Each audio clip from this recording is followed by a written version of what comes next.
नमस्कार दोस्तों, आज हम अपनी वीडियो में एक ऐसी जानकारी लेकर आए हैं जिसे जानकर आप अपने घर से दरिद्रता को दूर भगा सकते हैं। दोस्तों, माता लक्ष्मी धन और वैभव की देवी कही गई है और वह चंचल स्वभाव की मानी जाती है। ऐसा इसलिए है क्योंकि वह हमेशा किसी के पास टिकती नहीं है। जिसके ऊपर माँ लक्ष्मी की कृपा दृष्टि हो जाती है उसके जीवन में कभी किसी चीज़ की कोई कमी नहीं रहती। माँ का आशीर्वाद रंग को राजा बना देता है और जिससे रूठ जाए उनको रंग बना देती हैं। ज्योतिष शास्त्र में कुछ ऐसी बातें बताई गई हैं जिनको करने से माँ लक्ष्मी हमेशा के लिए घर छोड़कर चली जाती है, क्योंकि जाने अनजाने हम ऐसी कई गलतियां कर बैठते हैं जिससे माँ लक्ष्मी नाराज हो जाती है। तो आइए जानते हैं उन गलतियों के बारे में जिनको ध्यान रखना बेहद ही जरूरी है, जिससे माता लक्ष्मी घर छोड़कर ना जाए। एक हाथ से कभी ना करें ये गलती। एक हाथ से चंदन कभी नहीं घिसना चाहिए। ऐसा करना नारायण को भी दरिद्र बना देता है। ऐसा करने से देवी लक्ष्मी नाराज हो जाती है और धन की कमी का सामना करना पड़ता है। इसके साथ ही चंदन घिसने के बाद सीधे भगवान को नहीं लगाना चाहिए, यह अच्छा नहीं माना जाता। चंदन को पहले किसी पात्र में रख लें और फिर देवी देवताओं को लगाएं। इनके बिना अधूरी है माँ लक्ष्मी की पूजा।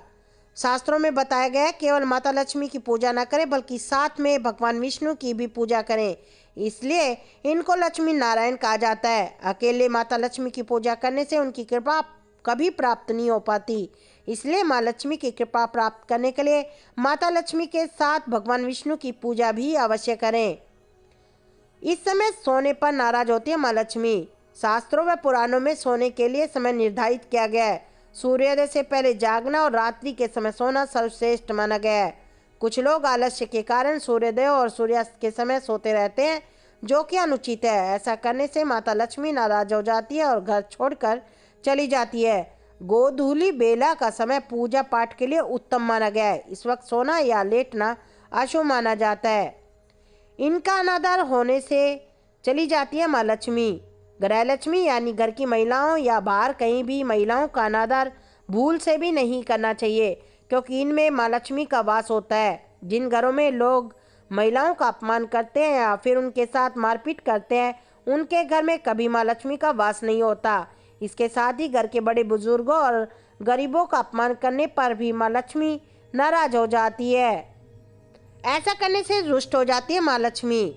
बहुत से लोग घर में झूठे बर्तन फैला कर रखते हैं। ज़्यादातर लोग रात के समय झूठे बर्तनों को रख देते हैं और सुबह उनको धोते हैं, जो कि शास्त्रों के अनुसार उचित नहीं है। घर में झूठे बर्तन फैलाकर कभी नहीं रखने चाहिए, इससे देवी लक्ष्मी रुष्ट हो जाती है और ज़्यादा दिन के लिए घर में नहीं रहती। इसलिए घर में हमेशा साफ सफाई का विशेष ध्यान रखना चाहिए, जिससे माँ लक्ष्मी की कृपा हमेशा प्राप्त होती रहे। इस स्थान पर न रखे कूड़ा। वास्तुशास्त्र के अनुसार उत्तर दिशा के अधिष्ठित देवता कुबेर और धन की देवी माता लक्ष्मी है, जो धन और समृद्धि के द्योतक हैं।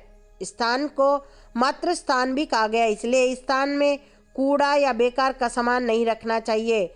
इस दिशा को हमेशा साफ सुथरा रखना चाहिए, इससे धन लाभ होता है। घर का यह हिस्सा सकारात्मक ऊर्जा से भरपूर रहता है। अगर इस स्थान पर बेकार चीजें रखेंगे तो माँ लक्ष्मी और कुबेर देवता नाराज हो जाते हैं। स्थान को खाली रखना या कच्ची भूमि छोड़ना धन और समृद्धि कारक होता है। चूल्हे पर ना रखें ये चीज। रसोई गैस पर खाली और झूठे बर्तन नहीं रखने चाहिए। हमेशा चूल्हे को साफ सुथरा रखना चाहिए। इसके साथ घर में सुख शांति के साथ समृद्धि आती है और समाज में सम्मान मिलता है। पुराणों में बताया गया कि चूल्हे पर खाली बर्तन रखकर छोड़ने से घर में दरिद्रता का वास होता है। ऐसे लोगों के घर में कभी बरकत नहीं होती। किचन मंदिर के बाद सबसे पवित्र जगह मानी जाती है और इसमें देवी देवताओं का वास होता है। इस समय झाड़ू लगाना है गलत। अगर आप सूर्यास्त के बाद घर में झाड़ू पोछा लगाते हैं तो ये दुर्भाग्य का सूचक माना जाता है। झाड़ू में लक्ष्मी का वास माना गया है और सूर्यास्त के समय घर में झाड़ू लगाने से माता नाराज हो जाती है, क्योंकि उस समय वो विश्राम करती हैं। ऐसा करने पर वो घर छोड़कर चली जाती है। अगर किसी कारणवश झाड़ू लगानी पड़ जाए तो घर की गंदगी को आप एक कोने में अलग से रखें और उसे सुबह साफ सफाई के बाद कूड़ेदान में डालें। प्यारे दोस्तों, अगर वीडियो आपको पसंद आया हो तो आप लाइक करें, शेयर करें और हमारे चैनल को सब्सक्राइब करना ना भूलें।